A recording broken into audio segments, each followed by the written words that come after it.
Desde prensamercosur.org presentamos nuestro programa Radio Podcast Enlace Iberoamericano, con base en España y Portugal y con el resto de la comunidad iberoamericana en la Unión Europea.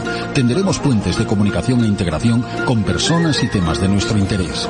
Radio Mercosur y su Enlace Iberoamericano, presentado desde España por Javier Pertierra, se emitirá los jueves en vivo y en directo. Enlace Iberoamericano, que comenzará a las 13 horas en Brasil, Argentina y Uruguay, 12 horas de Bolivia, Paraguay, Chile, Cuba y Venezuela, 11 horas de Colombia, Ecuador y Perú, 10 horas de México y Centroamérica, 18 horas de España.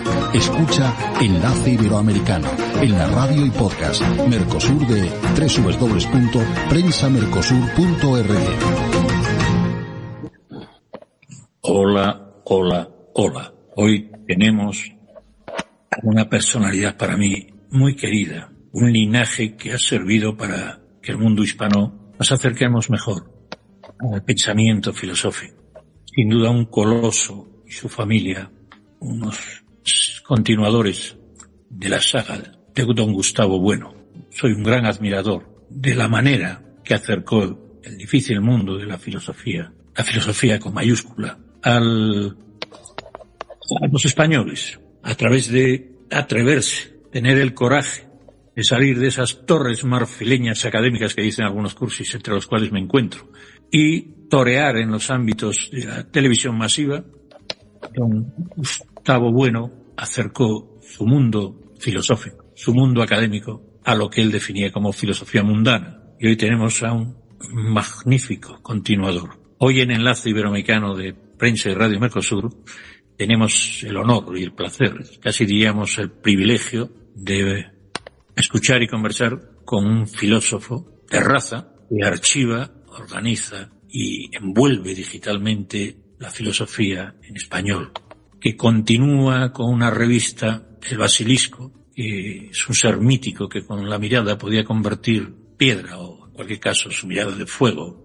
Es un ser mitológico, mitad dragón, mitad serpiente, mitad gallo. Él nos contará. Pues don Gustavo Bueno Sánchez es profesor, editor, investigador, incluso visionario digital, e hijo de este grandísimo Gustavo Bueno, figura clave del pensamiento filosófico español del siglo XX. Pero cuidadito, cuidado. No estamos en una simple continuidad generacional, repito. Don Gustavo Bueno Sánchez, GBS para los amigos, o por lo menos algunos, si me permite, es una mente rigurosa, lúcida, propia y a la vez disruptiva, como su padre, con su vehemencia, su entusiasmo y su ansia combativa a la necedad esencialmente, y perdóneme, pues don Gustavo Bueno Sánchez es una mente que ha sabido convertir, a mi entender, a mi corto entender en estos campos, ha sabido convertir esa filosofía tan propensa a quedarse en bibliotecas polvorientas, llamémosle, y aislada de los ensayos de autoayuda de andar por casa.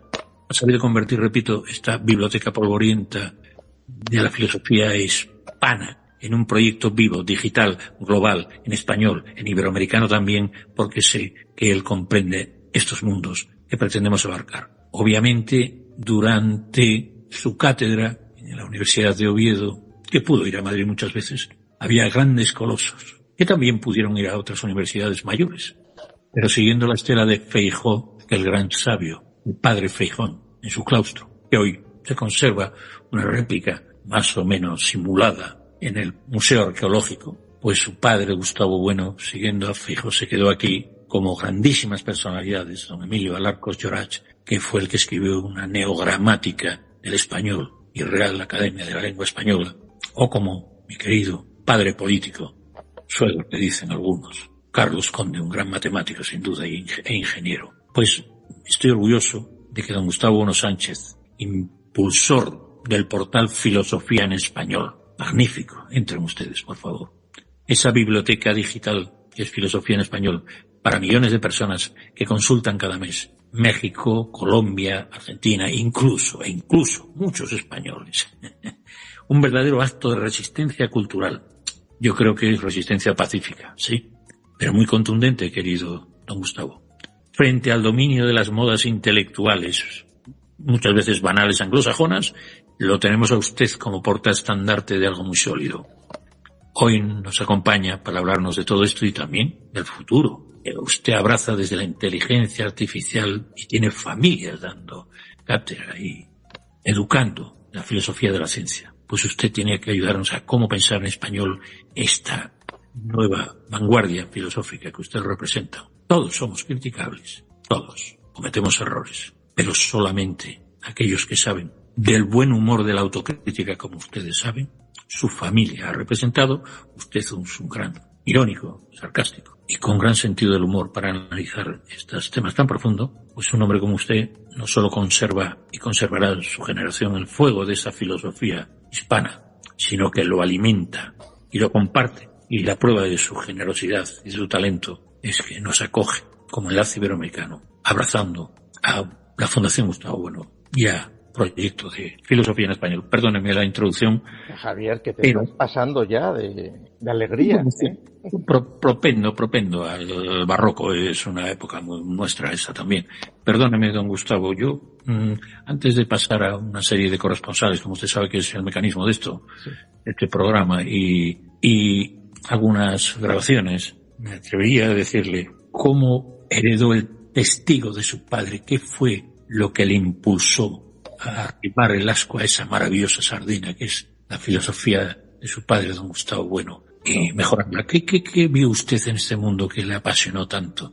Porque también tiene otra familia que sigue otros campos, pero ¿qué fue lo que la chispa que inició la continuidad familiar con tanto entusiasmo como usted?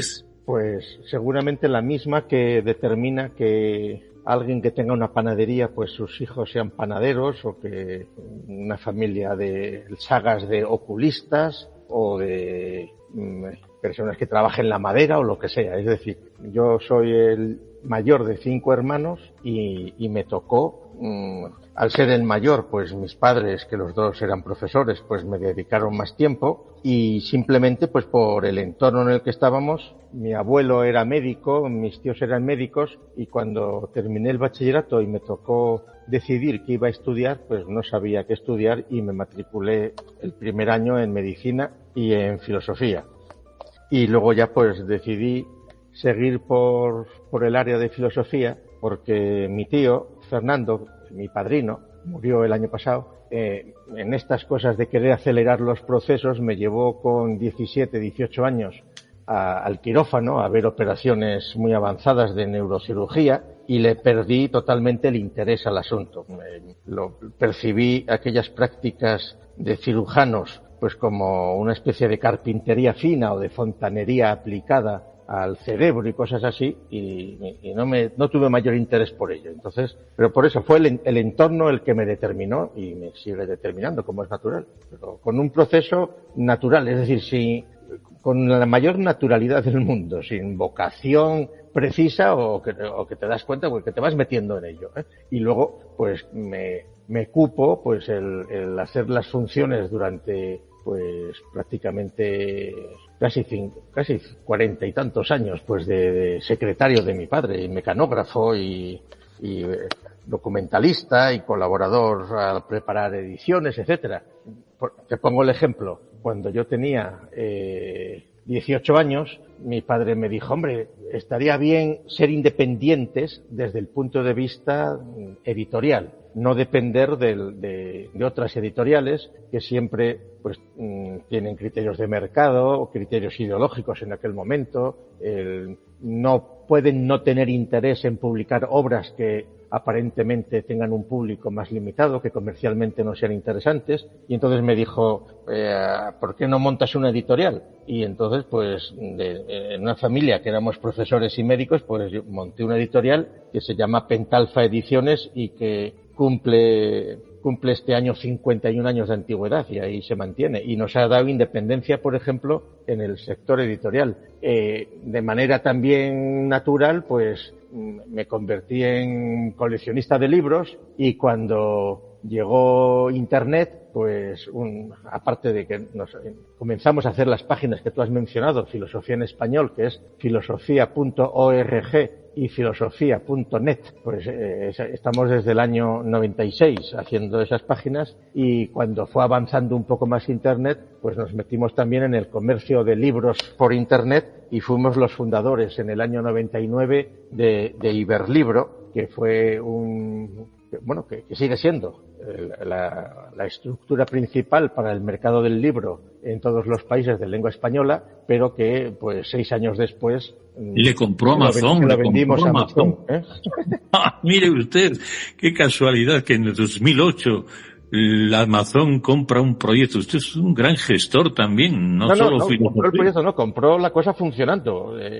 Había librerías que ponían sus catálogos y que, eso cualquiera que entre es el mayor mercado de libros usados y antiguos, y eso ha provocado grandes cambios en el sentido de que algunos libros los ha subido de precios y otros los ha bajado, pero facilita la compra de libros de una manera que era inimaginable pues hace 30 años, por ejemplo, claro, que dependían de los catálogos escritos a máquina de escribir por los amigos libreros de viejo, claro. Lo que me refiero, estimado Gustavo, es que no solo es usted un continuador de la saga filosófica, porque filosofando y tal, no, es que usted es un gran iniciador, emprendedor y además gestor, porque una iniciativa suya, Iberlibro, lo ha adquirido Amazon en 2008, y también usted, además, en Pentalfa Ediciones, ha conseguido, esa independencia que señala, y por último, la filosofía en español es un impulsor usted clave, que ni le cuento la proyección, que hablaremos un poco más adelante de esto, ¿no? Porque según Google Analytics tiene más de 1,5 millones, 1,5 millones de usuarios distintos. En cualquier caso, quisiera reseñar de su gran currículum que no solo dirige la Fundación Gustavo Bueno, el patronato que preside desde 2010, sino que además el Basilisco es una revista que fue fundada por su padre, don Gustavo Bueno, revista de filosofía, ciencias humanas, teoría de la ciencia y de la cultura, y que se subtitula Revista de Materialismo Filosófico. Sí. ¿Podría usted, y perdóneme ya que estamos entrando en materia, nunca mejor dicho, porque yo todavía conservo en mi memoria de alumno, cuando estudié filosofía del derecho, que me apeteció estudiar las secciones de la teoría del cierre categorial? Ya se las he dicho alguna vez, ¿verdad? Sí, claro. Bueno, entonces tengo que decir a nuestros oyentes, porque de lo poco que puedo presumir, lo hago, No sé, debe ser porque es medio vaqueiro, o en cualquier caso de descendencia romana occidental, tiene mucha vanidad. Pues, ¿podría usted explicarnos teoría del cierre categorial y materialismo filosófica? Hombre, sé que es casi imposible, pero un acercamiento... se pueden hacer... Sí, gracias. El materialismo filosófico es el nombre con el que Bueno bautizó el sistema filosófico que él fue capaz de articular y que ahora siguen desarrollando pues una serie de discípulos, y que está abierto a quien quiera leer y estudiar y avanzar. Todo sistema filosófico, una vez que se han publicado los libros y están las obras ahí, ya no pertenece al autor. El autor es el que lo hizo, pero pasa a ser o a quedar a disposición de aquel que tenga capacidad para entenderlo, para estudiarlo y para poder aprovecharlo. Y en este sentido, sí que como nuestra característica es que es un sistema escrito y pensado en español. Y en este sentido nos convertimos en defensores absolutos del potencial de la lengua española, que además no es prurito, sino que el español fue la primera lengua moderna, es decir, ni griego ni latín, de las lenguas que hoy están vivas, la primera lengua que se utilizó para servicios filosóficos ya desde el siglo XII. En la famosa Escuela de Traductores de Toledo, cuando los vestigios de los textos escritos por los clásicos griegos, pues Aristóteles, Platón, que tardó un poco más tiempo en entrar en la Alta Edad Media, pues era más conocido Aristóteles. Pues el vehículo, el transmisor islámico fue importante en parte, no no con grandes aportaciones, pero sí como transmisor de la cultura greco-alejandrina, pues entonces en Toledo lo que se produjo fue la utilización del romance que se hablaba entonces, del español primero, en el proceso de traducir del hebreo o del árabe al latín y del latín al español. Ese era el proceso. Y entonces, por eso el español es una lengua que tiene un vocabulario, una complejidad y una solera que es mucho mayor que otras lenguas vivas del presente. Se suele decir, hombre, pero no hubo una filosofía que se escribió en español tan conocida como la que pudo haber en francés o en inglés en el siglo XVI, en el siglo XVII, y efectivamente en España se produjo, por las propias características del Imperio Español, una pervivencia mayor de la filosofía escrita en latín, y has mencionado antes al padre Feijoo, que fue pues el gran modernizador del vocabulario filosófico a mediados del siglo XVIII.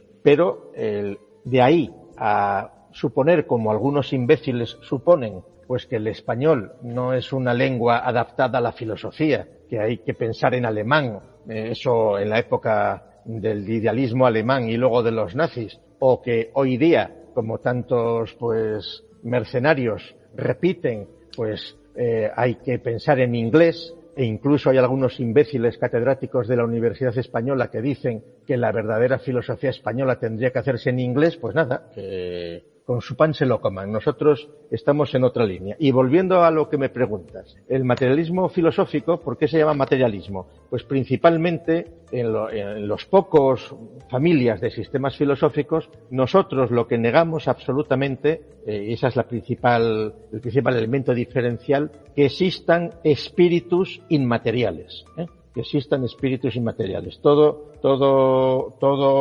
En fin, eso son fantasías, pues religiosas, de creencias, etcétera, pero que no tienen ninguna explicación ni ninguna posibilidad en el mínimo conocimiento de la realidad que tenemos desde hace ya muchos siglos, y mucho menos pues con el desarrollo científico de los últimos 300 años. Entonces esa es la característica que diferencia este sistema, sí, la más general. Luego hay un montón de determinaciones, es decir, el materialismo filosófico como sistema filosófico que tiene una teoría de la ciencia, tiene una teoría de la religión, tiene una teoría política, y la principal novedad, diríamos, antropológica respecto a otros sistemas que son dualistas, que se imaginan pues que solo está la naturaleza y la cultura, o que están pues que hay unas rupturas, pues aquí el materialismo filosófico lo que distingue muy bien son la capa formada por el eje formado por todos los humanos que estamos en la Tierra, sus relaciones radiales con lo que se dice la naturaleza o con las cosas inmateriales que ni sienten ni padecen, pero el materialismo filosófico incorpora un eje angular que son las relaciones de los hombres con algunos animales, sobre todo con algunos animales luminosos que inicialmente causaron miedo a los hombres hasta que se fueron domesticando, etcétera, y esas relaciones de los hombres con esos animales no humanos, pero con los que se puede tener cierta relación, que puede ser un tigre, puede ser un perro, un gato, o puede ser la fantasía para la mayor parte de la población, que serían hoy por hoy todavía los extraterrestres, pues esas son las relaciones que se acercan a la realidad material de las relaciones de tipo religioso.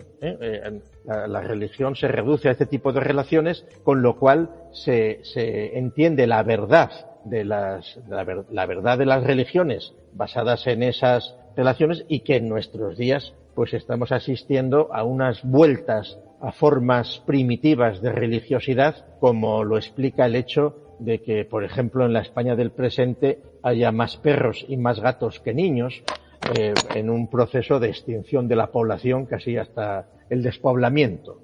Pues muchas gracias. Creo que nos ha introducido un poquito en esta materia tan interesante que creo que nuestra sociedad y sobre todo nuestra cultura iberoamericana, y luego hablaremos de los vínculos que tiene la Fundación Gustavo Bueno con el mundo de América Latina, sobre todo en la zona norte mexicana.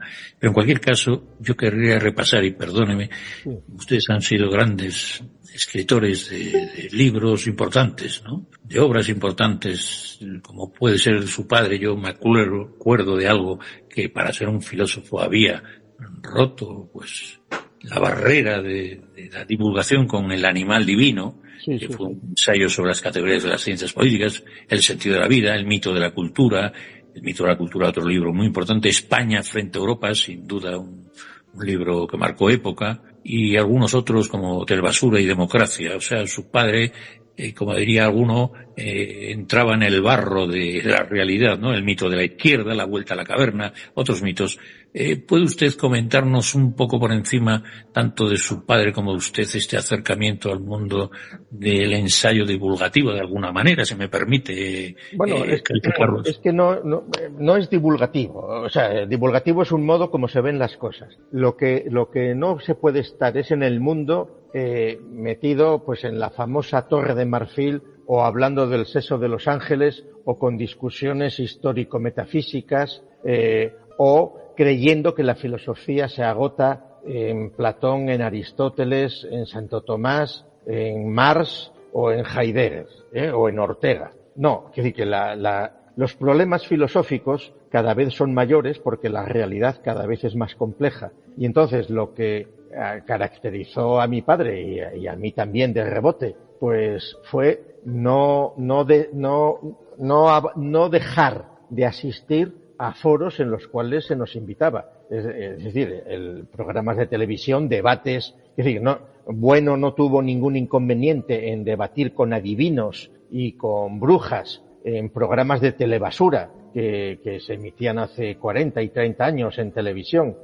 Ni yo he tenido ningún inconveniente a ir también a programas de televisión de gran audiencia, de cadenas nacionales, pues a discutir también con adivinos y con videntes y con cosas así. ¿Por qué? Bueno, que por cierto son programas que hoy se han ido abandonando, no porque haya desaparecido la superstición y la tontería, sino porque quienes quieren pastorear y mantener entontecidas a capas cada vez más abundantes de población, pues prefieren que no haya esos debates que eran, aparte de iluminativos, pues a mucha gente les ayudaban y les hacía abandonar pues el mundo mítico en el que estaban, como muchos nos han reconocido años después.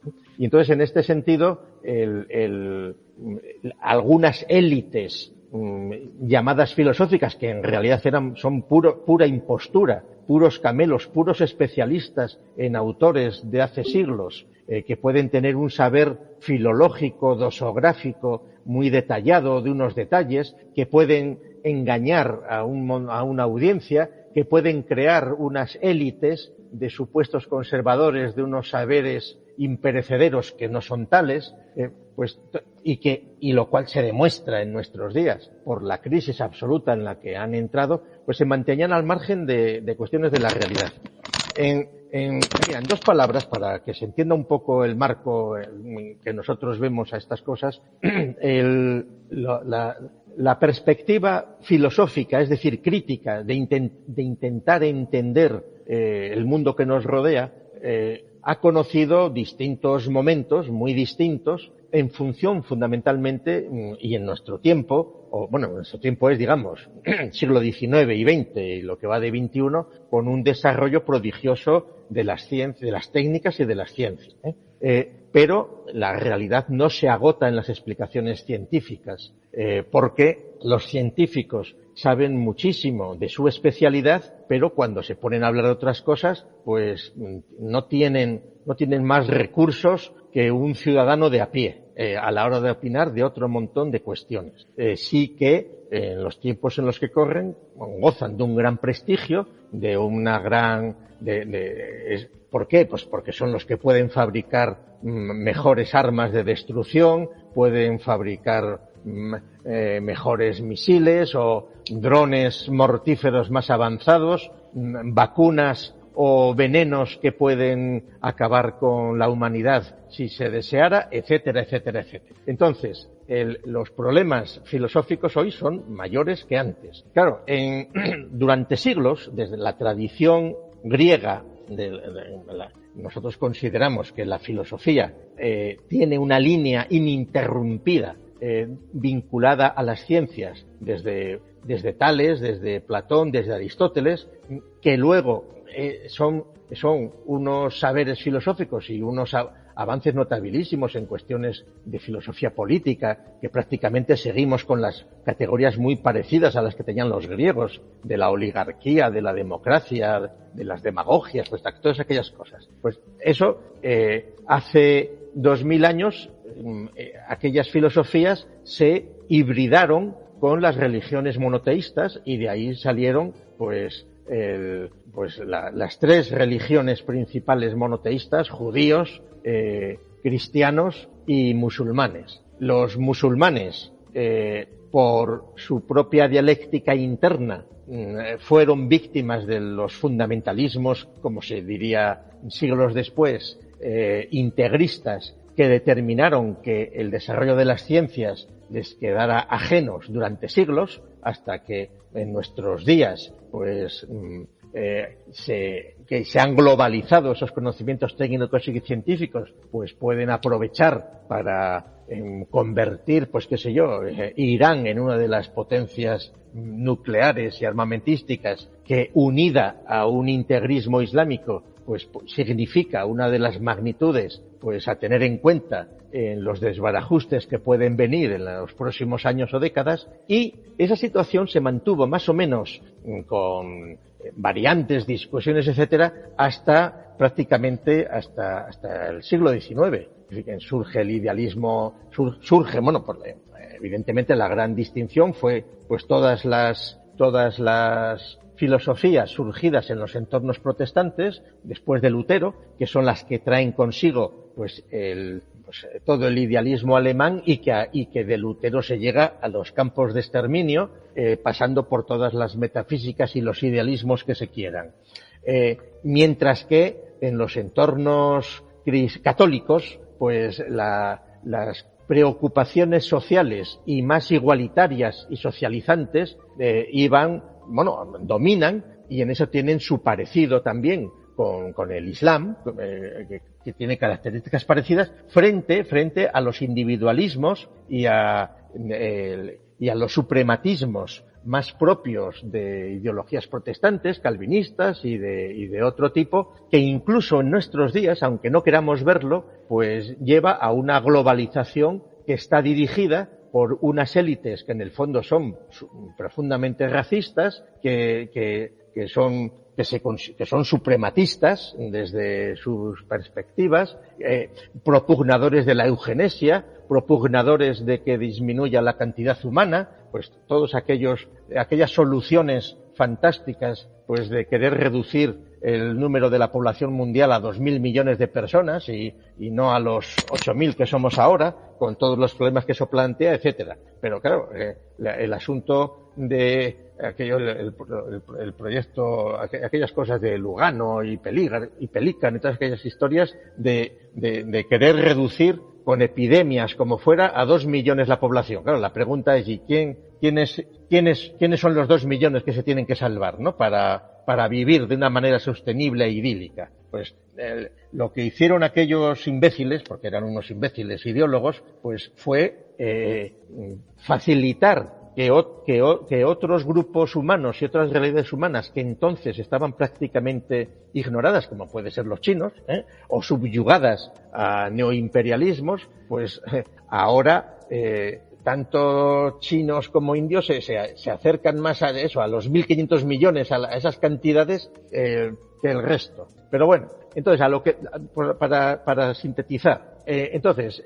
los grandes cambios que se producen filosóficamente con el siglo XX, pues por una parte es la Revolución de Octubre, es decir, el marxismo-leninismo y el materialismo histórico, que se convierten en las principales filosofías globales exportadas desde la Unión Soviética, con influencia amplísima en los países de lengua española, que es decir, las editoriales principales pues estaban en Uruguay, estaban en Colombia, estaban en México, y por otra parte la Iglesia, toda la tradición neotomista del XIX, pues intenta también adaptarse a los tiempos y entonces ahí resultan situaciones pues de un aparente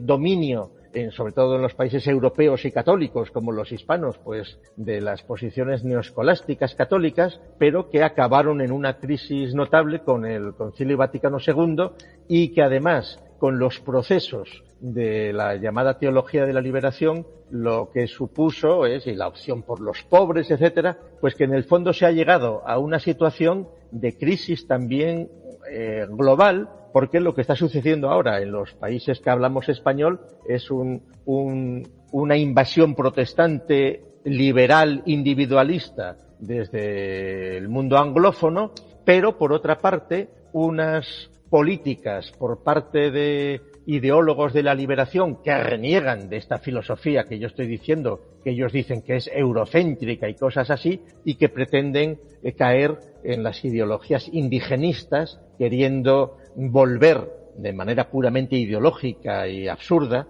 pues a reivindicar supuestas sabidurías ancestrales precolombinas, y por ahí, pues, en los casos más delirantes, pues seguramente es lo que está pasando ahora en México, pues con el desprecio mismo por los propios logros mínimos de respeto de unos humanos a otros humanos, que supone por el contagio de esas reivindicaciones indigenistas, pues supone la pérdida de todos los valores éticos y morales con respecto a cómo tratar a los semejantes, es decir, los asesinatos con crueldad entre los cárteles de la droga o por las razones que sean, que determinan decenas de miles de muertos al año, pues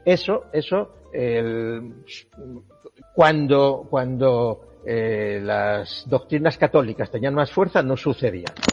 Y además, para ponerlo todavía peor, y termino, para que podáis hablar los demás, se da la siguiente circunstancia, y es que como desde la perspectiva de muchos de los ideólogos de las teologías de la liberación, los estados son los responsables, resulta que se unen a los globalizadores que quieren también ser las élites explotadoras por encima de los estados, para hacer campaña contra los estados nacionales realmente existentes que están en la ONU, favoreciendo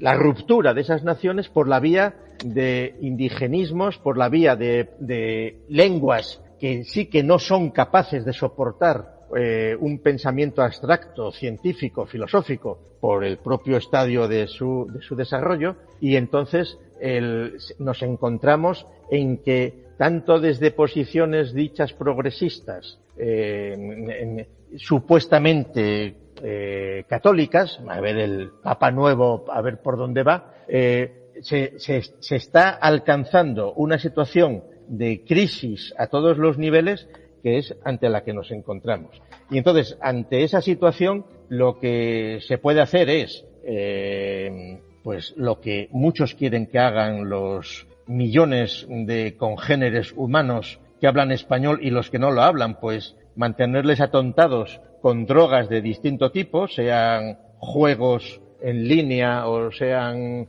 entretenimientos o películas, videoseries o drogas propiamente dichas, que les anulen la voluntad y el entendimiento, pero que son consumidores que pueden estar en una felicidad propia de la estupidez y que si votan, pues mejor para las democracias, y si no, pues pueden tener menos exigencias. Es decir, que la situación en la que estamos, yo creo que es de un gran desprecio por los valores y por los respetos efectivos entre los hombres. Pero bueno, es lo que hay, ¿eh? Pues, han levantado la mano. Sí, claro que sí, desde México, precisamente, don Roberto Ceballos, que está en el ombligo de la luna y creo que cercano a este lugar muy fraternal, Veracruz. Dígame, don Roberto, porque hay mucha plancha aquí, ¿no? Hay mucho que cortar. Dígame, don Roberto, que usted ha levantado la mano virtual. Muy buenos días desde México, desde Veracruz, que tenemos varios días que el cielo nos alumbra con rayos y centellas y hay un mundo de agua. Maestros, amigos todos, los radioescuchas de esta gran plataforma, estoy verdaderamente embelesado. Maestro, un verdadero privilegio, un orgullo. Usted en 20 minutos, más bien en 18, ha dado una cátedra impresionante, invaluable para mí. En alusiones personales al comentario que usted dijo hace unos momentos de México, permítame ponerme de pie y aplaudirlo. Y por su verdad, al llamar imbéciles a tantos y tantos pseudofilósofos, brujos, chamanes, Illuminatis, ya no sabemos cuántas formas de obtener las mayorías. Maestro, muchas felicidades. Usted lo definió tal cual. Estamos en un proceso en este país triste para muchos viejos. Yo soy modelo 61, quemacocos abiertos, llantas gordas, achaparrado. Mi filosofía de la vida es el salto cuántico. Y bueno, no alcanzamos a entender la velocidad y el grado de degradación que el mundo hoy vive. Una pregunta, 10, 20, ya no sé cuántas. Maestro, ya entendemos en pocas palabras lo que usted me quiso entender. Si es verdad, ayúdenos con soluciones, maestro. ¿Cuál sería una solución? Las soluciones, Roberto, son muy difíciles, sobre todo a la escala individual, porque por mucho que alguien quiera, el activismo individual, pues lo que puede acabar como mucho, pues es en posiciones por la vía activista, pues de un terrorista destructor de algo, pero que se asume totalmente, que es lo que vemos de vez en cuando en los Estados Unidos de Washington, cuando jóvenes que están rodeados de armas, pues se enfadan o están desesperados o han perdido las esperanzas de cualquier cosa y entonces se quedan tan tranquilos, pues asesinando a 20 compañeros de estudios, o indiscriminadamente por las calles. Es decir, que esas matanzas que se producen de vez en cuando, pues son una realidad que se producirían en otros países si hubiera tantas armas a disposición como existen allí. Entonces, las soluciones. Ahora, eso no quiere decir que tengamos que quedarnos parados. ¿Por qué? Pues porque aunque los mecanismos de control mediático son poderosísimos por parte de quienes tienen capacidad para controlar la prensa, la radio hegemónica, etcétera, Internet está facilitando desde hace 30 años pues y 20, 30 en general, pero ya en los últimos 20 años pues todo el mundo lo ve y ahora se ha convertido en un problema y hay que ver cómo se pasa a controlar esos otros campos, pero han ofrecido unos campos de libertad y de posibilidad de comunicación, pues por podcasts, por radios, por vídeos, etcétera, que antes eran inimaginables y que está produciendo pues un abandono en el consumo de la televisión tradicional convencional, la papilla televisiva que te ofrecen los gobiernos o los grandes grupos mediáticos, pues ahora solo lo ven ya los ancianos pero claro, muchos de esos ancianos ya están delante de la televisión en fase terminal y casi son hasta sordos y ni se enteran de lo que ven. Es decir, las nuevas generaciones no son susceptibles de ser controladas por esos mecanismos. Han surgido otros igual peores. Pues muchas redes sociales y todo el interés de control, pero bueno, ahí también hay que adaptarse e ir aprendiendo cómo son las cosas. Y entonces, como Roberto habla desde la maravillosa Veracruz, a la cual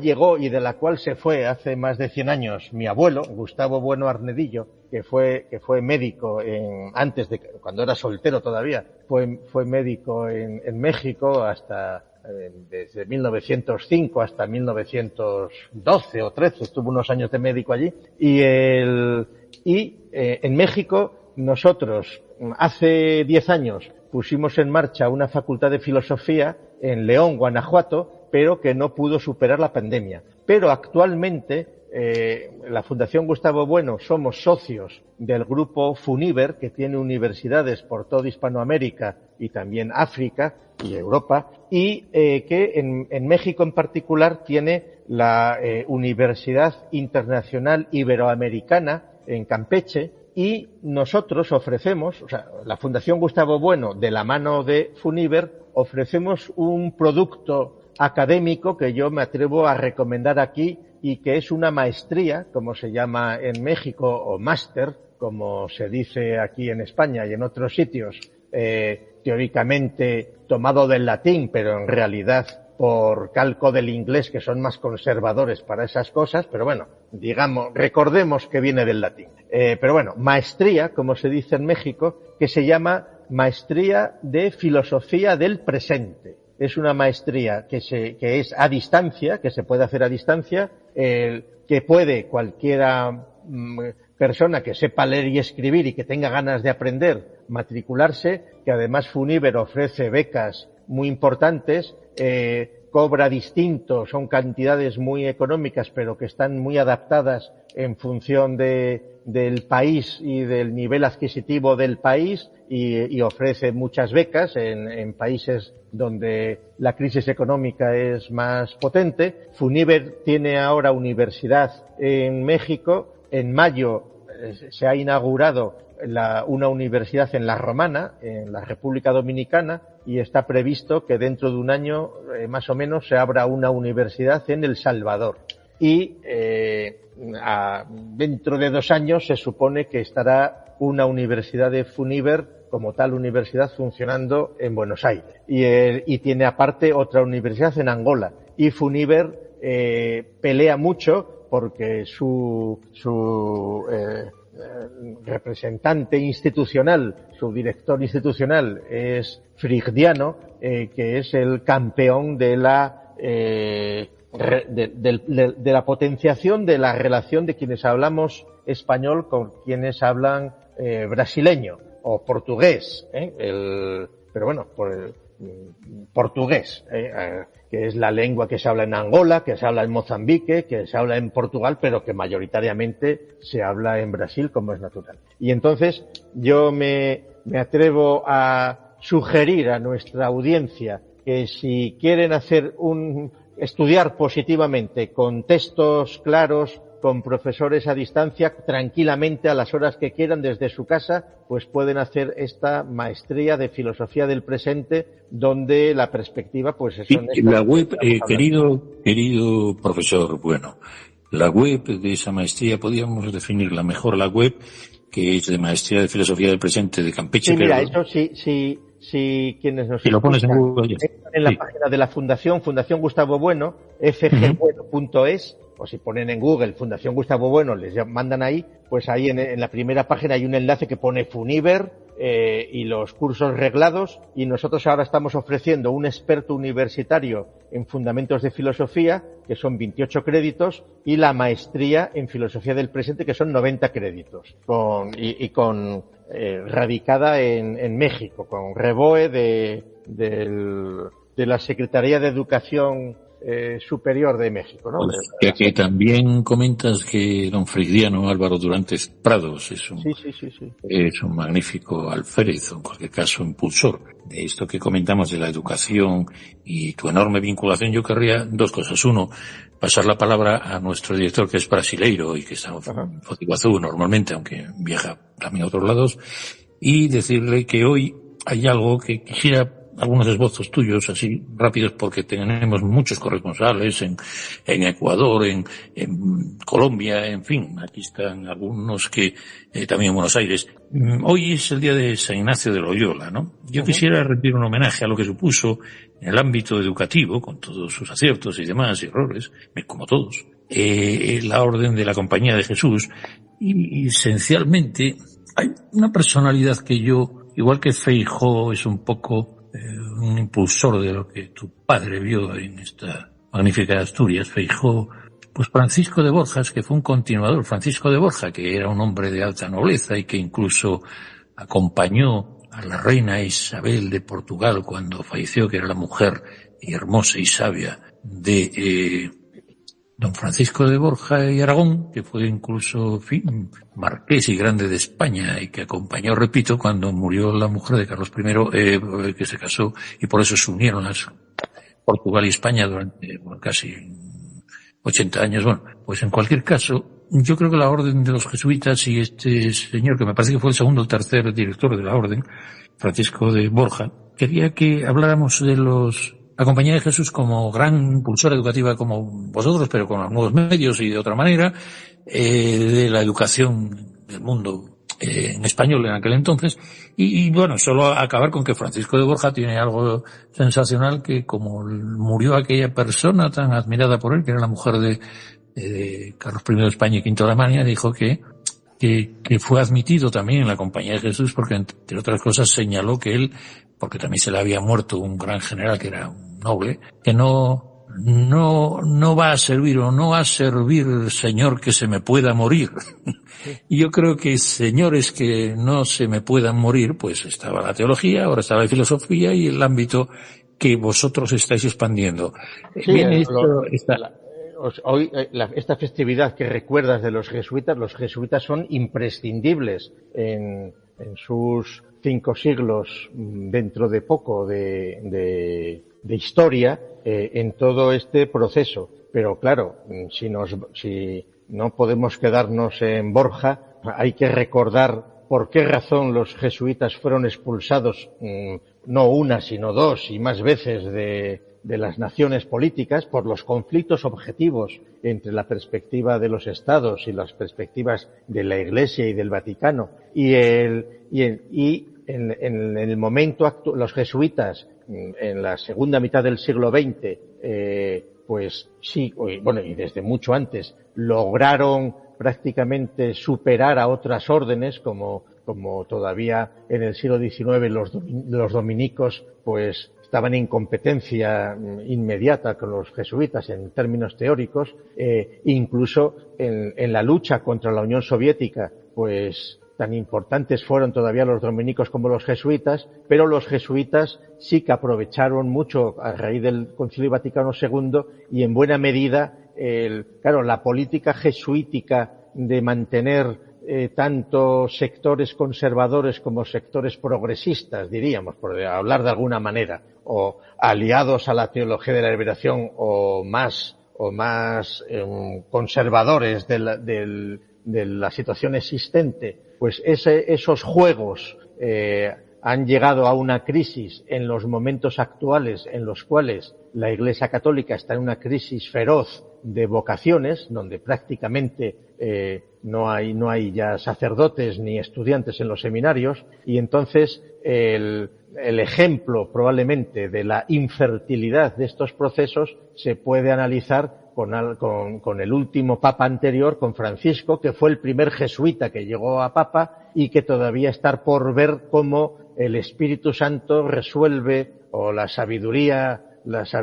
vaticana resuelve la difícil situación en la que se encuentra en el momento presente institución que tuvo tanto poder, pero que hay síntomas muy preocupantes y peligrosos de acercamiento, por ejemplo, del Vaticano al Islam, de querer equiparar, de respetos mutuos, etcétera, cuando, pues, si mirasen un poco a la historia, pues al siglo XIII, al siglo XIV, sabrían perfectamente que el Islam como ideología mucho más potente y con capacidad de convencer Es decir, el Islam es un adoctrinamiento de tipo religioso político, porque va unido todo, que es capaz de conseguir que personas cualificadas, ingenieros, que saben pilotar aviones, es decir, que no son analfabetos y que no son fanáticos tontos, que controlan las ciencias y las tecnologías, pues sean capaces de estar un año preparándose para inmolarse en el 11S. Eso es una realidad que no hay que olvidar y que además la dificultad que hay de desintoxicar o imposibilidad a quienes son víctimas de esas creencias que son tan poderosas, pues como es muy difícil quitar el hábito con determinadas drogas a muchos drogadictos y cosas así. Y entonces, la historia dice que las disputas filosóficas, es decir, racionales, que quieren mantener cierta razón en la discusión, de católicos con musulmanes, con hombres mahometizados, pues, o islamizados, pues ha resultado un fracaso para la Iglesia Católica. Numéricamente, hace 100 años, el Islam era considerado como una magnitud prácticamente despreciable, pero por estas fechas, hace 100 años, empiezan a removerse los movimientos como hermanos musulmanes y de ahí hasta nuestros días. Es decir, y entonces, si los ideólogos católicos creen que por acercarse al Islam se va a poder reblandecer a algunos, pues, creyentes tibios del Islam, pues yo creo que están totalmente confundidos y que de darse esa colaboración, en todo caso, será para ventaja del Islam, que por otra parte cuenta con el apoyo pues explícito y evidente pues de esas élites a las que nos referíamos antes, que esas élites racistas y que no les importa en el fondo a los semejantes, sino su propia riqueza y su propio entorno, pues que están favoreciendo, por ejemplo, la islamización sistemática de Europa, pues de Francia, de Inglaterra, de España, etcétera, etcétera, con situaciones que dentro de poco serán de no retorno. Y entonces el futuro que se puede vislumbrar, pues es como mínimo peculiar, curioso, para quienes lo vivan. Pues muchas gracias. Y antes que comentabas la realidad fraternal también con la iberofonía, y que estábamos hablando de que Isabel I de Portugal se casó con los Carlos I de España y V de Alemania, el gran Sacro Imperio Romano Germánico, y que unimos durante decenios estos dos grandes culturas hermanas. Y por último, que incluso el hijo Felipe asistió a estos tribunales, a esos funerales en que hablábamos de este gran general de los jesuitas, sí, Borja.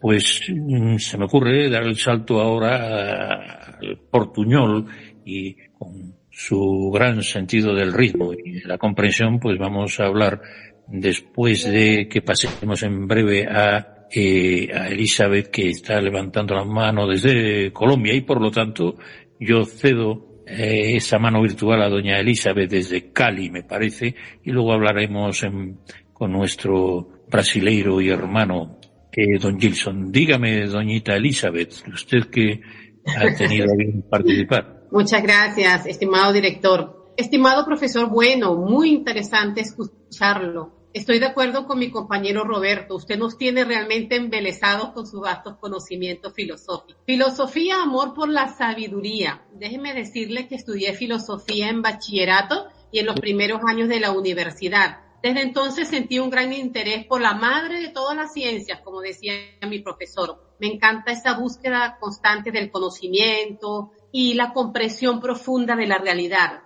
del ser humano, y sobre todo el papel que desempeña en el mundo, a través, por supuesto, del uso de la razón, la reflexión crítica y ahora de las nuevas tecnologías. Y a propósito de las nuevas tecnologías, permítame, estimado profesor, hacerle dos preguntitas. Primera pregunta: en un mundo dominado por algoritmos y redes sociales, ¿cómo puede la filosofía, y especialmente la filosofía en español, ofrecer una mirada crítica y no sumisa frente a la disrupción tecnológica? Pregunta número 2. ¿Qué significó crear filosofía en español en 1996 y cómo ha evolucionado este proyecto hasta hoy? Muy bien.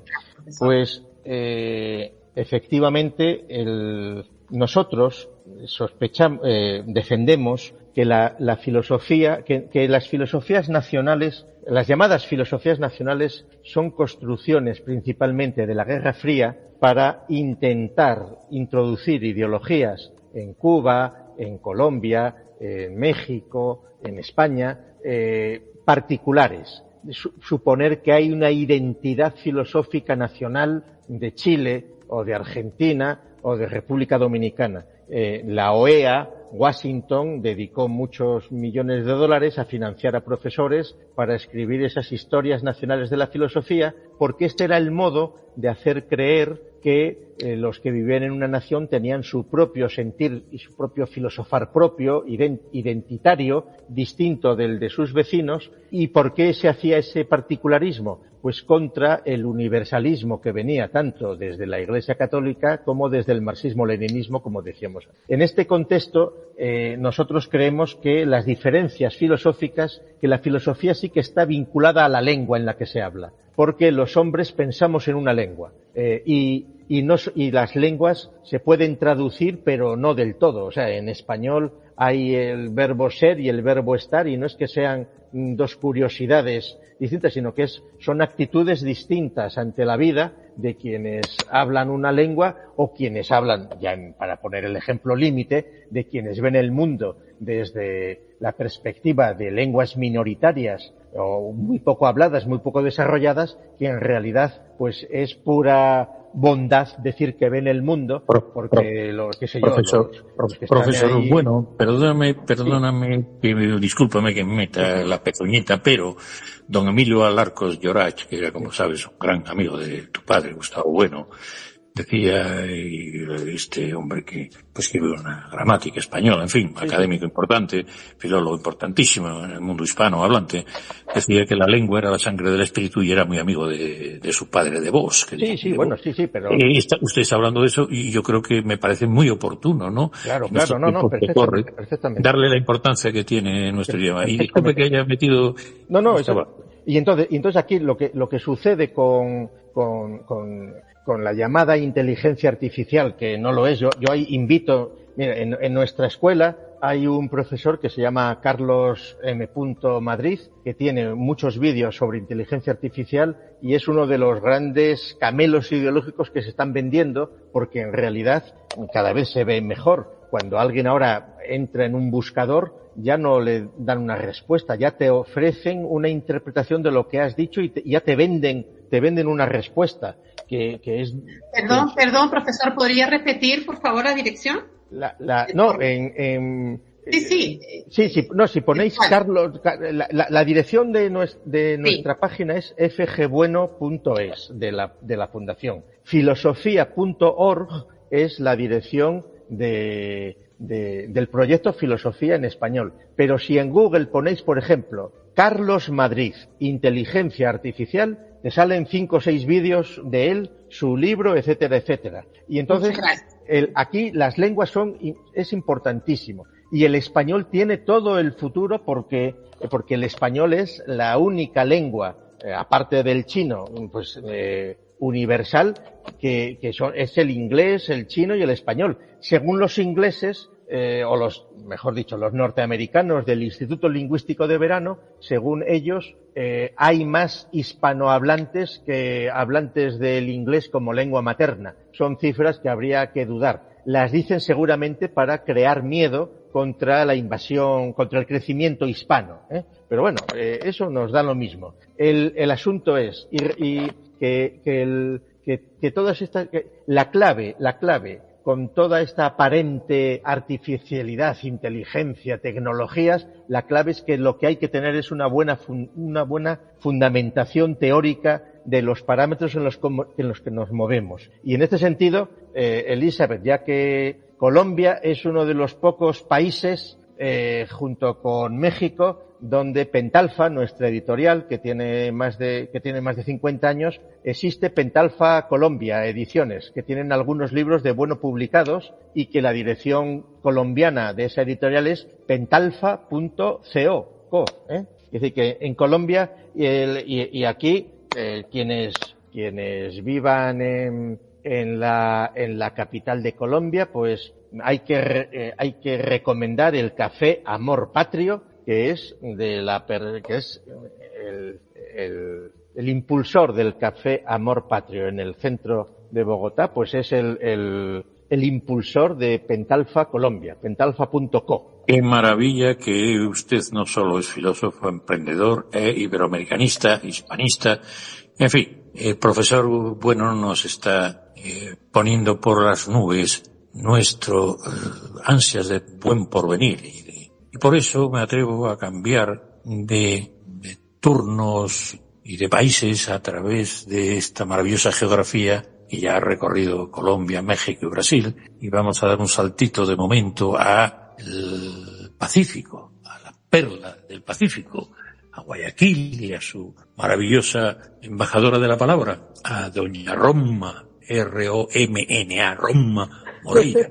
Dígame, doñita Roma Moreira, ¿qué hay por ahí, por esas maravillas de ciudades? Bueno, buenos días, buenas tardes, es un gusto estar aquí nuevamente. Es un placer poder estar haciendo esta como tertulia, como dice Javier. Me encantan mucho sus presentaciones y bueno, y todos esos invitados de lujo que nos tiene siempre. Así que bienvenido al señor Gustavo Bueno, un gusto también escucharlo.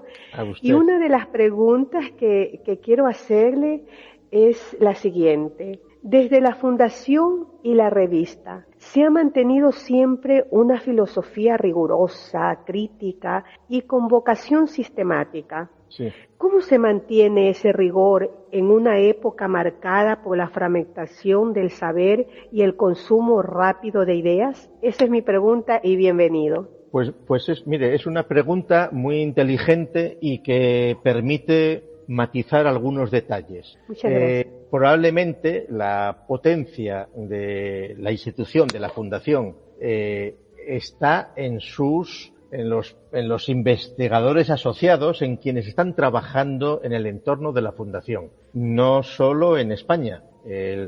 Hay grupos de profesores con muchos de los cuales no tenemos conocimiento. Por ejemplo, antes les mencioné esta universidad que acaba de abrir Funiver en República Dominicana, Uniromana, en la Romana.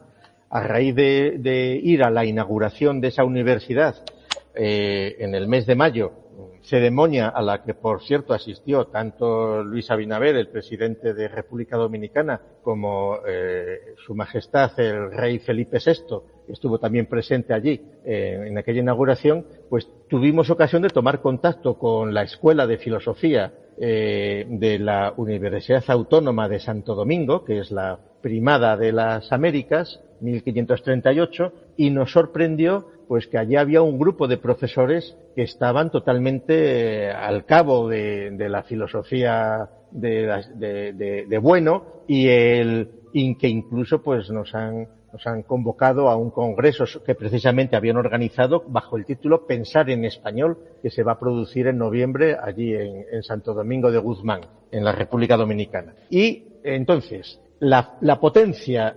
de nuestra actividad tanto con la revista El Basilisco como con la revista El Catoblepas. El Catoblepas es una revista que la pueden ver en nódulo.org, es otra dirección nuestra, nódulo.org.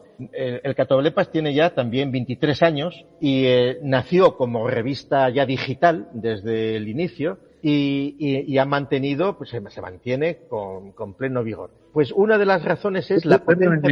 Catoblepas, igual que, si me permite, porque dicen que los árboles a veces no dejan ver los árboles no dejan ver el bosque, y me permito, ustedes tienen Pentalfa, que es estupendo y que puede referirnos un poco al origen de ese nombre, pero sobre todo Catoblepas, y ni le cuento lo que supone ese ser mítico que es el basilisco.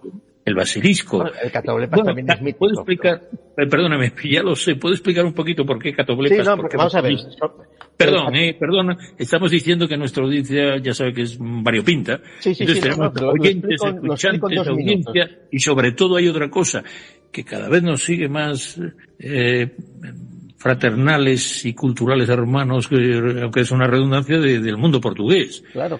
Pues porque ellos nos entienden muy bien, Lo digo por el número de audiencia que tenemos. Brasil, le recuerdo a nuestra audiencia que tiene 216 millones de personas. Sí. Y como usted señaló, tienen a Angola, tienen a Mozambique, incluso tienen a Samoa Oriental, etcétera. Entonces yo rogaría que habláramos más explícitamente y, por supuesto, lo explicáramos. Un fuerte abrazo y disculpe lo de, porque Catoblepas no lo entiende. No, lo explico en 2 minutos. Gracias. Los dos son 2 animales mitológicos. Tú antes dijiste que el basilisco, algunos lo pintan como si fuera un gallo, otros con coronado, etcétera. Bueno, el basilisco, su poder destructor estaba en los ojos. Todo lo que el basilisco ve lo destruye. Y el basilisco va gallardo, mirando por encima de sus hombros y va destruyendo su entorno.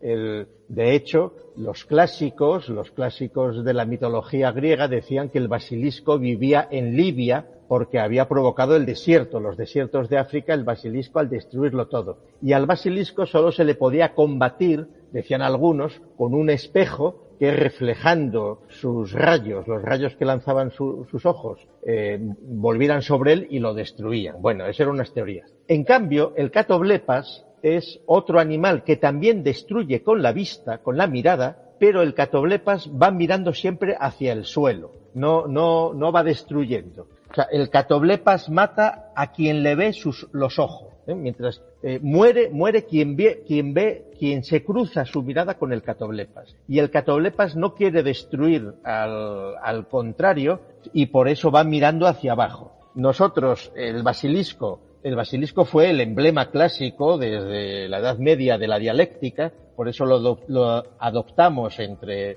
el depósito de los mitos existentes como nombre de nuestra revista teórica, y el Catoblepas, que lo llamamos Revista Crítica del Presente. El Catoblepas quiere mirar al suelo, a la realidad, a la política, a la corrupción, a lo que sucede, sin intención tampoco de destruir, pero sí ayudando al que quiera sumarse a esa tarea. Que para terminar con la pregunta de Romna, la potencia viene por la potencia del sistema, y la peculiaridad de una institución como la Fundación en el ámbito filosófico es la siguiente, que permite una articulación entre personas dispersas por todo el mundo, que cada cual tiene sus propios intereses y que tiene sus formas de vida, que las separan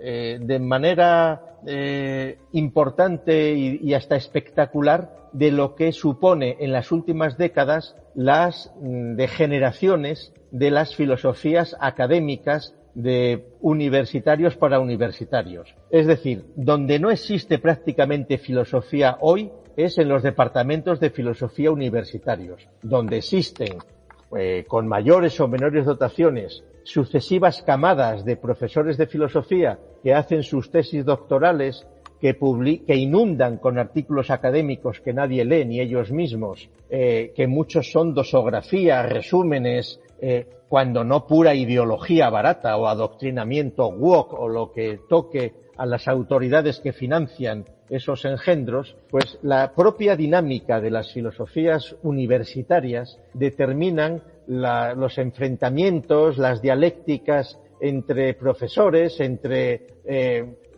pequeños espacios de poder que no van a ninguna parte, y que por otra parte provocan también grandes enemistades y grandes odios a quienes pues no nos no tenemos inconveniente en hacer críticas y en poner en su lugar pues muchas de las cosas que hacen, diríamos, colegas universitarios, ¿no? Y entonces esa es una de las virtudes importantes de la Fundación, que fundamentalmente tiene que ver con la propia potencia del sistema que puso en marcha Bueno, que eso a nada ojo, una de las mayores tonterías que se dijeron es aquella de que la cortesía del filósofo es hacerse entender. No, la realidad es cada vez más compleja. Y de la misma manera que a un economista, que a un politólogo, o que a un médico, que a un químico, cada vez se le tienen que exigir más conocimientos positivos y más capacidad de abstracción, de terminología, de contextos, de herramientas para analizar la realidad, pues en filosofía pasa lo mismo. O sea, quien quiera soluciones rápidas para resolver sus problemas inmediatos, pues nada, hombre, que se coja unos productos euforizantes o unas músicas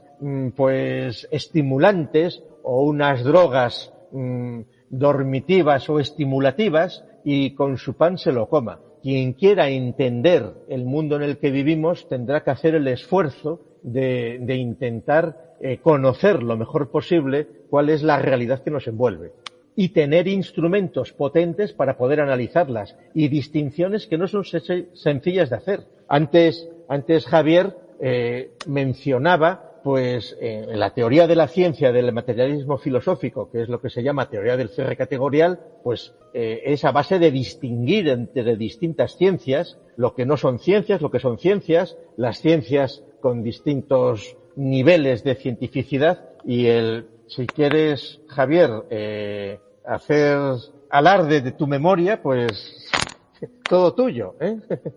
Hombre, querría preguntarle cosas más interesantes que hacer estos alardes, pero yo he vacilado siempre y quedo muy bien, sobre todo cuando alguien me pone en ridículo, cosa que merezco en muchas ocasiones, es decir, un momentito, fisicales fenomenológicos y ontológicos, términos, operaciones y relaciones, autológico, dialógico y pragmatismo noseológico.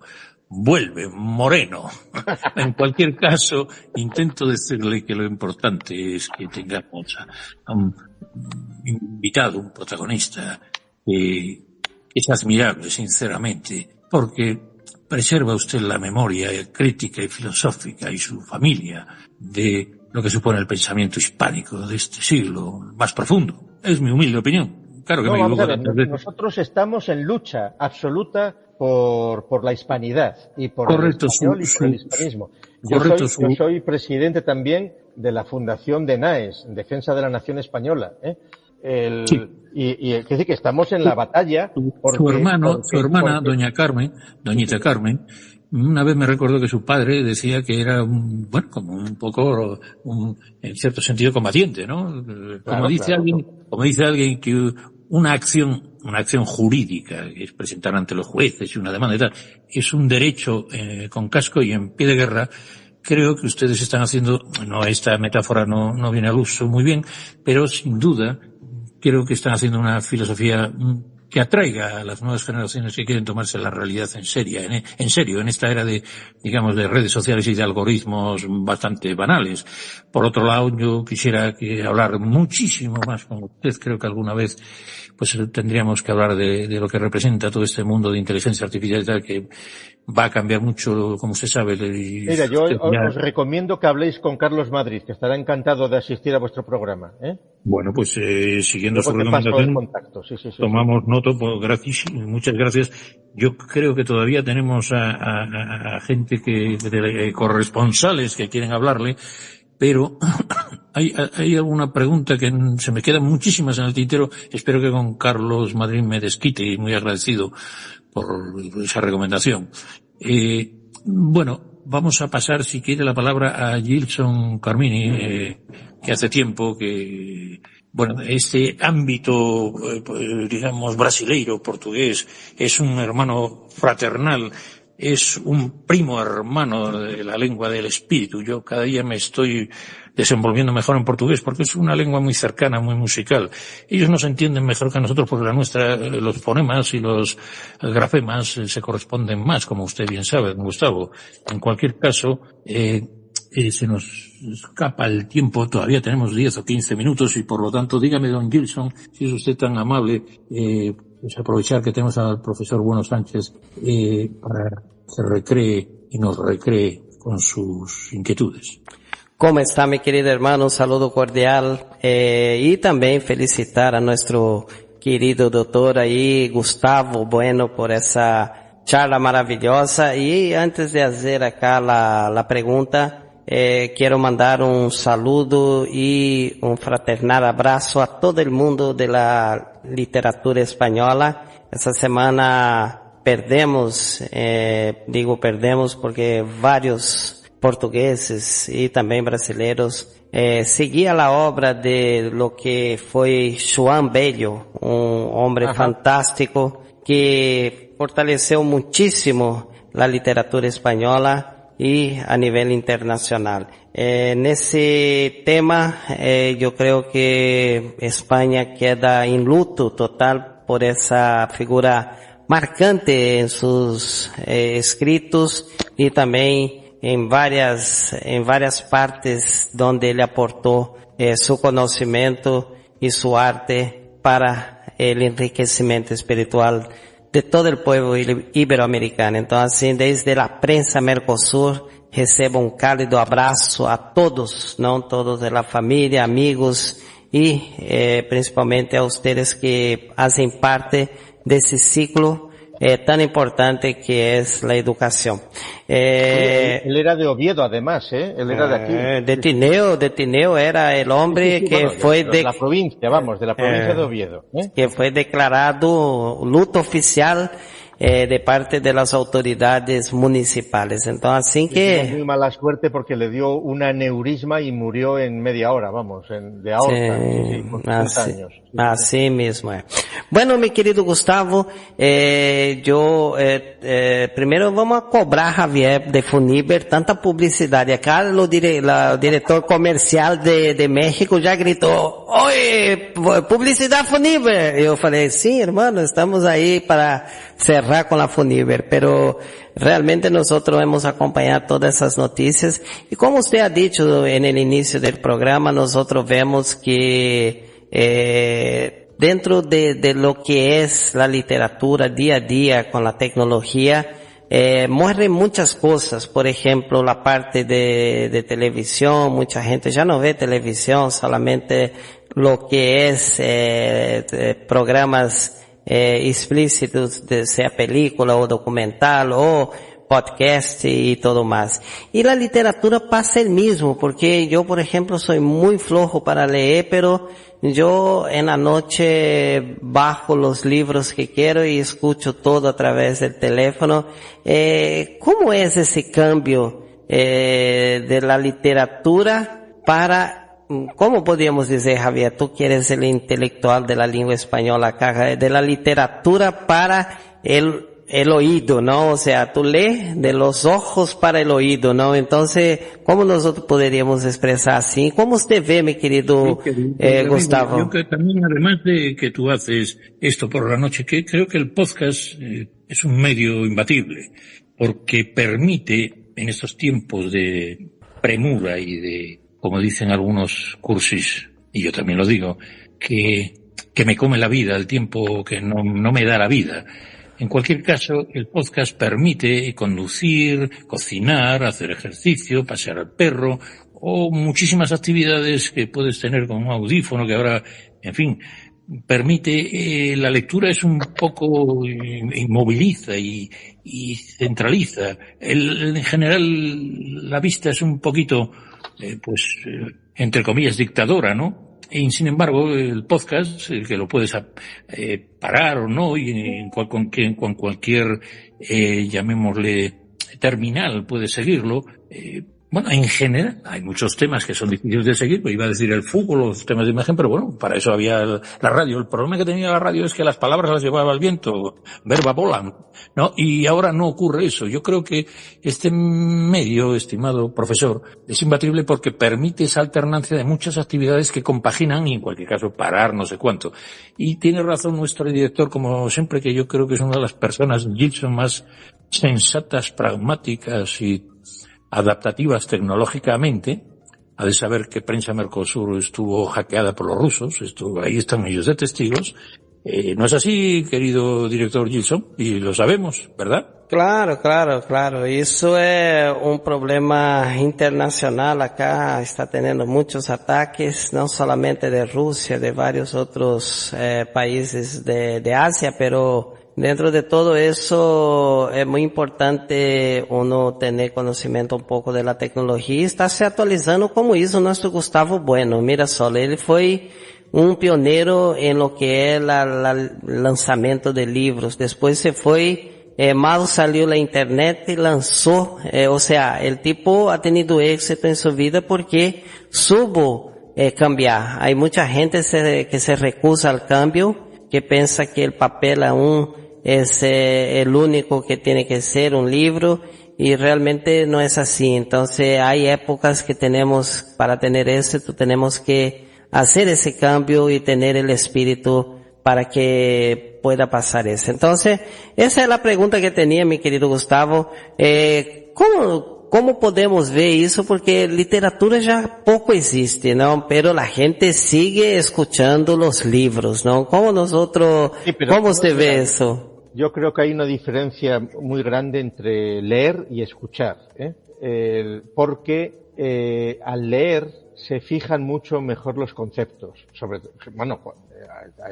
Depende de lo que se lea y lo que se escuche, pero digo en general. Es decir, si tú el Quijote solo lo escuchas por un audiolibro, tenga o no tenga música de fondo, o pongan más énfasis o no en las locuciones, no vas a poder fijarte con tanto detalle como si lees directamente, porque ahí puedes volver a leer la frase, te puedes parar. Es decir, la lectura es un continuo, es un río, donde no te da tiempo a fijarte en muchas imágenes, y en literatura pasa, pues, en muchos géneros, pues, que son para ser leídos, en realidad, más que para ser escuchados, salvo que lo que se pretenda es otra cosa.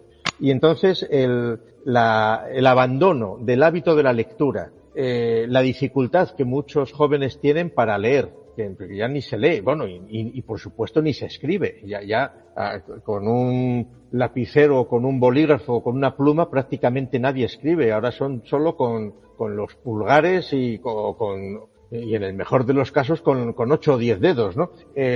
Eso tiene unas consecuencias importantes que van a provocar cambios, y que, por otra parte, claro, el grado de extensión que se puede producir hoy de noticias, de conocimientos, pero en muchos casos es un saber también muy superficial. En realidad, lo que está en cambio totalmente desde hace unas décadas es todo el sistema educativo, porque la propia atención que el profesor podía mantener con los alumnos al explicarles cosas novedosas, sorprendentes, ha desaparecido. Cualquier alumno que va a una escuela hoy ya ha visto documentales en donde explican lo mismo que le está explicando el profesor con mucho más lujo de detalles, o lo puede buscar rápidamente con cualquier buscador, etcétera, etcétera. Y entonces la dificultad es muy grande.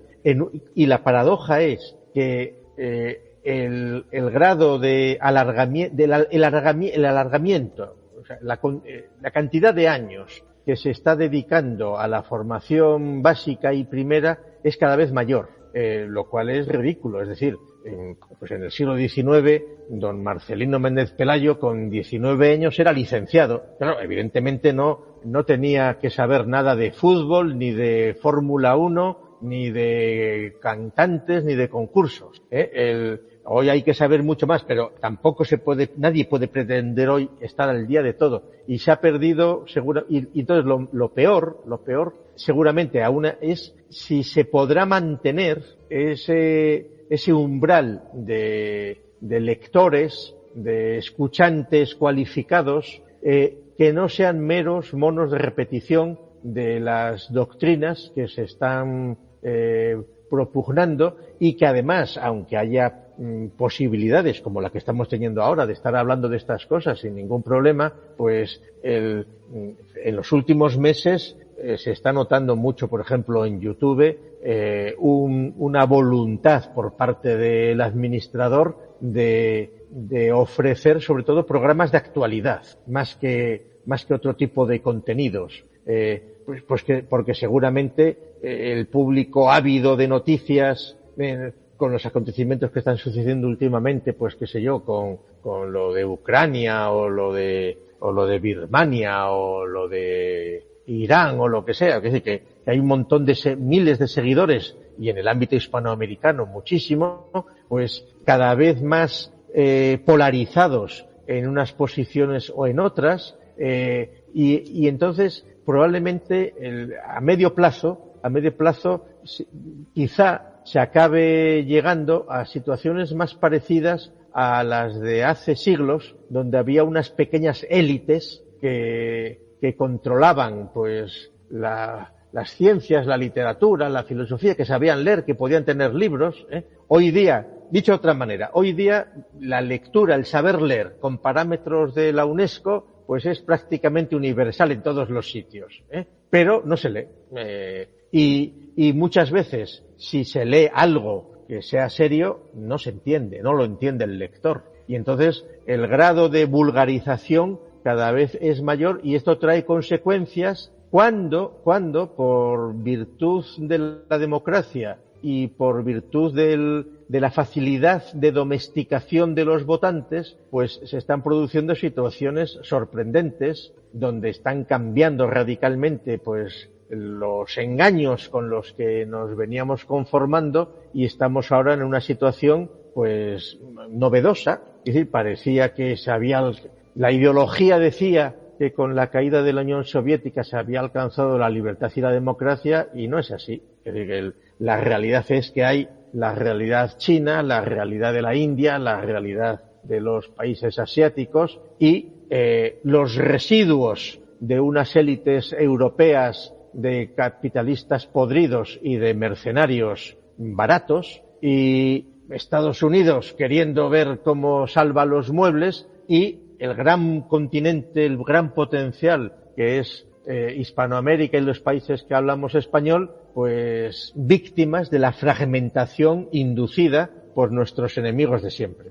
Pues con este análisis profundo, me atrevo a decir que todavía tenemos que hacer una parada bonaerense en ese país de Sudamérica, en cierto sentido, como usted sabe, y también pues hacer hincapié, como dice nuestro profesor Bueno, en esa lectura, que también puede ser lectura de textos digitales. En cualquier caso, como él señala, los podcasts es, una alternativa, pero sin duda nada mejor que una buena lectura, aun siendo digital, por supuesto, porque cada vez habrá mejores terminales. Hay algunas incluso que puede, como sabe el profesor, que está muy a la calle de la vanguardia tecnológica, subrayar, apuntalar y tener sus lápices digitales, pero no hay nada como estos libros que nos acercan al rigor y por lo tanto a la veracidad. Don Hernán Sabater de Argentina, ya que estamos encauzando el programa maravilloso, y que no me olvido de que tenemos que acercarnos a Carlos Madrid también en futuras convocatorias para este menester de ponernos las pilas filosóficas y demás. Don Hernán, por favor, me parece que estará en Buenos Aires, dígame algo y rapidito, que esto apura.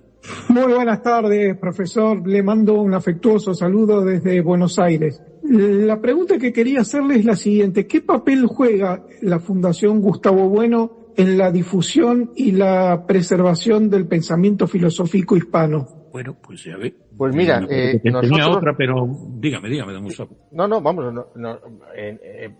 Vamos a ver, hemos hecho cosas, pero está todo por hacer, está mucho por hacer. Es decir, nosotros, por ejemplo, pues lo primero que hicimos fue recuperar las obras del padre Feijóo, el Teatro Crítico y las Cartas Eruditas, que es una obra que tiene un interés, algunos dirán ya arqueológico, porque está escrito a mediados del siglo XVIII, entre 1828 y 1855, algo así, pero que sin embargo trata de cuestiones que no están pasadas de moda en muchos casos. En algunos casos pues ya se lee con cierta distancia, pero sirve también para fijar los conocimientos del momento. Y Feijóo, por ejemplo, que de Feijóo hicieron 300.000 ediciones en el siglo XVIII, se difundió por toda América, pero en el siglo XIX y en el XX no se publicó las obras completas y las publicamos nosotros por primera vez en dos formatos. Un formato del que ya no hemos hablado, Javier, porque ya es arqueología, que es el microfilm.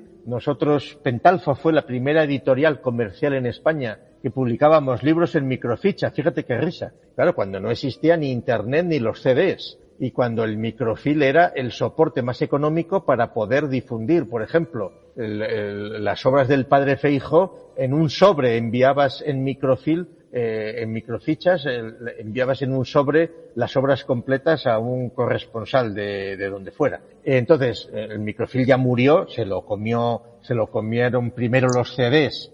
Los CDs también han prácticamente desaparecido, porque ahora ya todo está en la nube, y los PDFs y los vídeos y todo ya no tiene que tener un soporte físico individual material que se compre, que sea un CD-ROM o que sea un casete o lo que sea, sino que ya lo descargamos de la nube directamente, y entonces eso ha cambiado muchísimo. Y luego, por ejemplo, una anécdota que sirve también para ver la necesidad Nosotros hace 10 años decidimos publicar lo que llamamos Diccionario Soviético de Filosofía. He dicho antes que la Unión Soviética fue el último gran intento de ofrecer un adoctrinamiento global filosófico-político en todo el mundo, que fracasó por razones internas al propio sistema filosófico que tenían, diremos.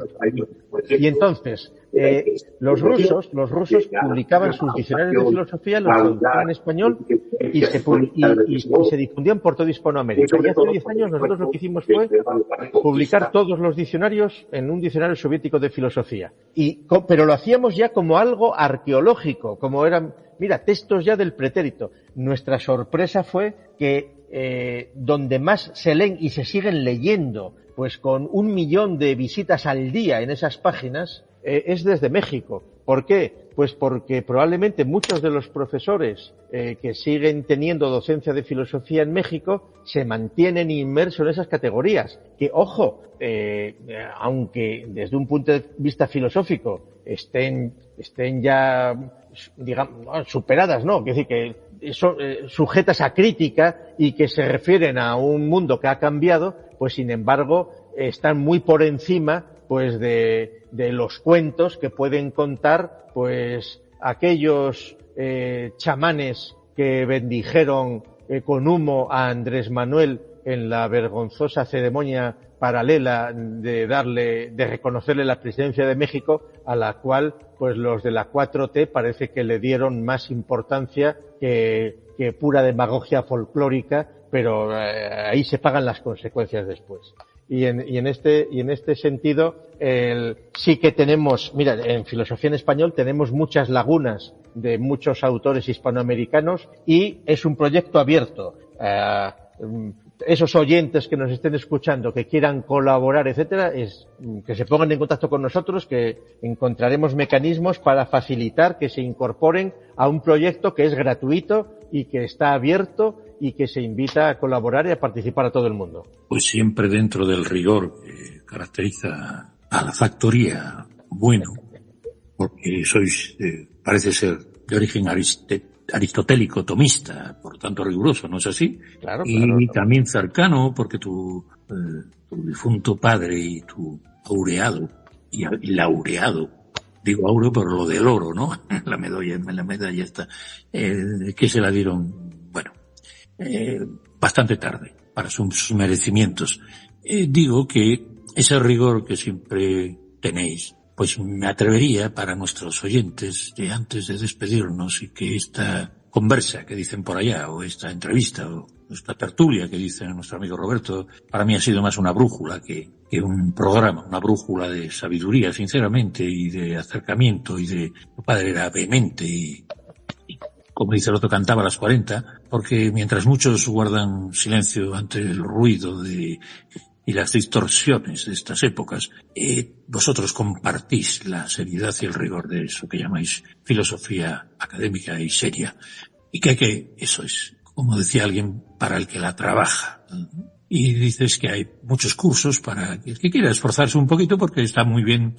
Hay gente que es muy pasota, pero oye, no pasa nada de quejarse, de criticar, de poner palos en las ruedas. Oiga, mire, procure usted, ya que pasa por este ontológico camino. Procure usted saber para qué está aquí y ponga algo de su parte. También. Mira, Javier, si me permites, por favor, ¿cómo que le como permito? Ya veo que se termina. Sí, pero bueno, antes solo una paréntesis, querría ponerle algunas para nuestro oyente que escucharan a su padre, a mi admirado profesor Gustavo Bueno. Uh-huh. Y también despedirme con unas pequeñas frases. Lo digo esto para que usted se dé cuenta que, por supuesto, que usted diga lo que quiera ahora, y luego yo quisiera... Vale, pues yo te digo... La presentación de mi padre político a su padre, porque es un momento de orgullo. Dígame. Pues yo simplemente es lo siguiente, voy a hacer otra publicidad. Y es que algunas de las cosas de las que aquí hemos hablado las pueden encontrar en una conferencia que yo pronuncié hace 2 años y que está en YouTube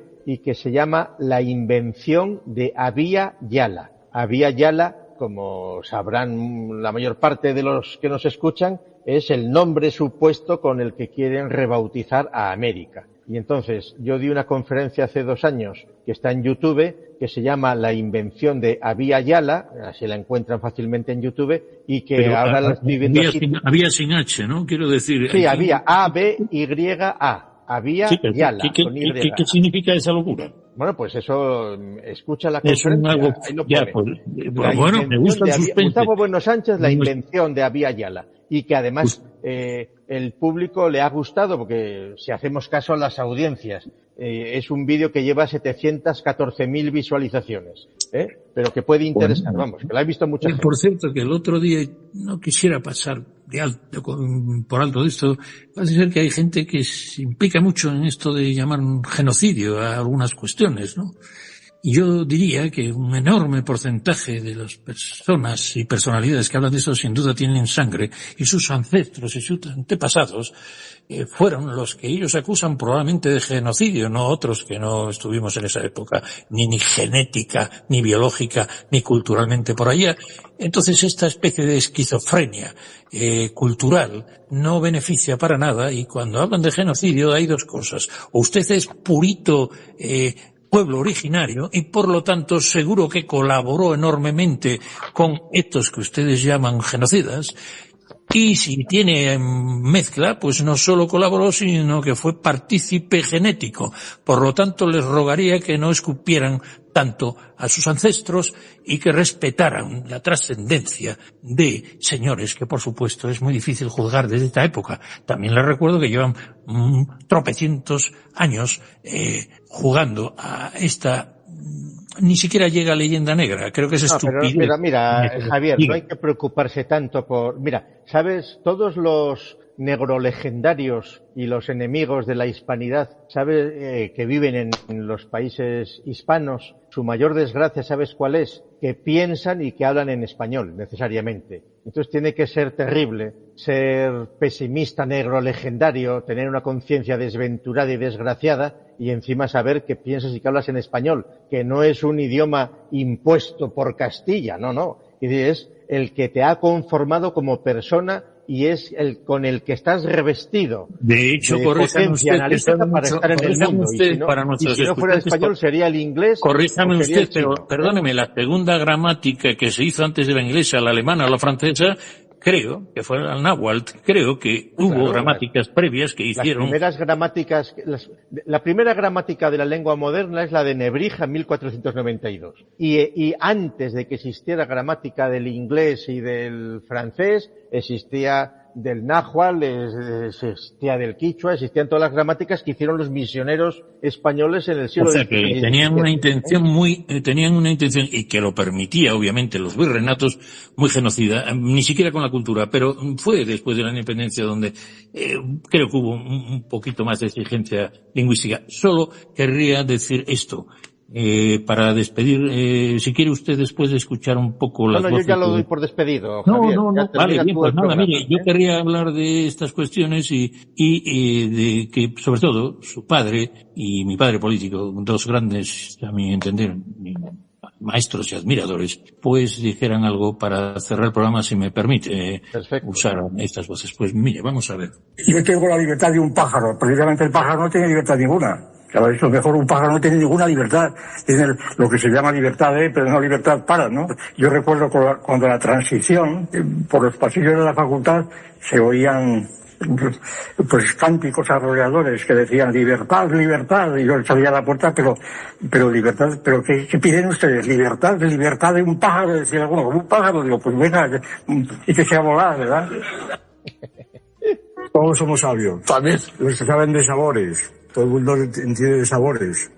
Todo el mundo es sabio. Sabios, sabores. Claro, sabios que tienen sabores. Unos saben más que otros, pero vamos, todos son sabios. Y sobre todo, ¿dónde están esos intelectuales o esos sabios como usted que defienden Gran Hermano? Sí, bueno, eso hay que matizar un poco, ¿eh? Hay que matizar mucho. Hay que matizar mucho, sí.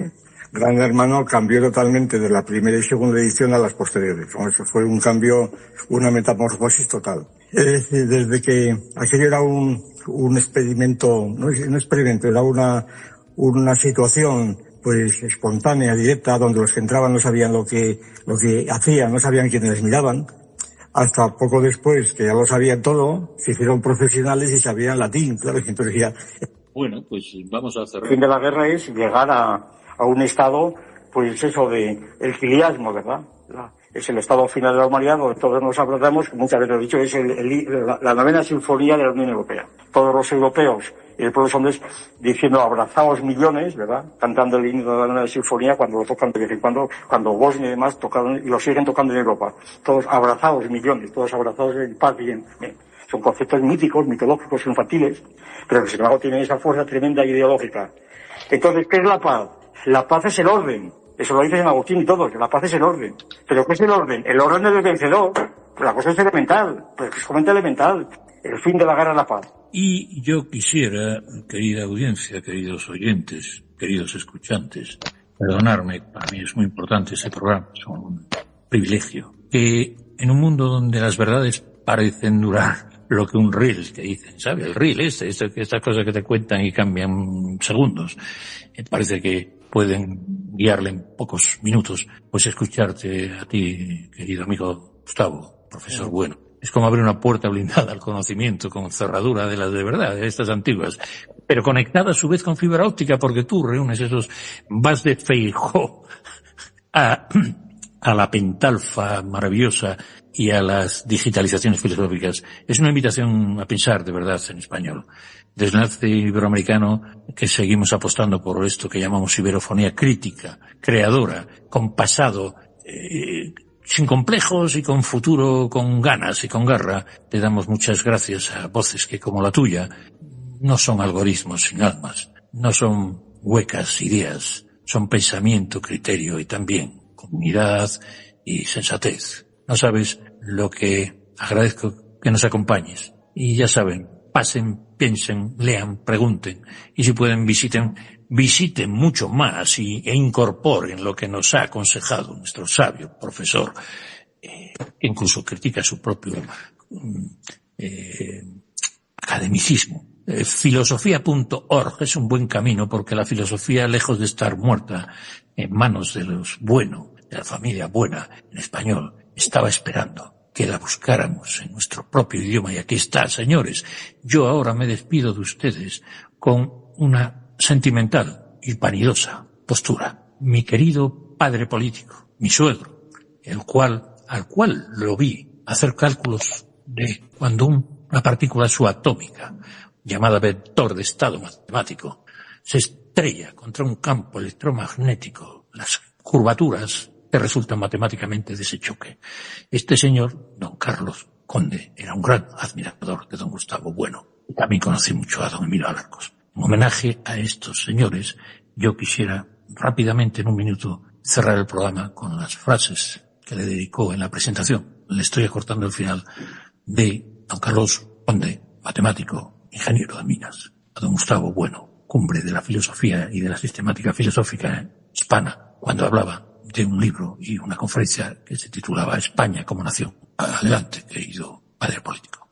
De la aportación a la unidad de creencias y política de los visigodos, y sobre todo con el esfuerzo desplegado en la Reconquista, que terminó con el triunfo sobre el Islam, cosa que no logró el Imperio Bizantino, tanto con recursos, y que en ese momento catalizó las convicciones compartidas por todos los españoles y inspiraron la gran proyección de España en Europa y en el Nuevo Mundo, por ella descubierto, configurando lo que el profesor Bueno, en su estudio magistral, ha caracterizado como el gran imperio católico no depredador, porque sus esfuerzos, sobre todo en Europa, estuvieron al servicio de sus principios antes que de sus intereses. Bueno, precisamente, cuando ha cesado el gran despliegue de esfuerzos de España en las empresas exteriores, y ha podido reconcentrarse en sí misma, es cuando hemos alcanzado el progreso económico y social que conocemos y que ha sido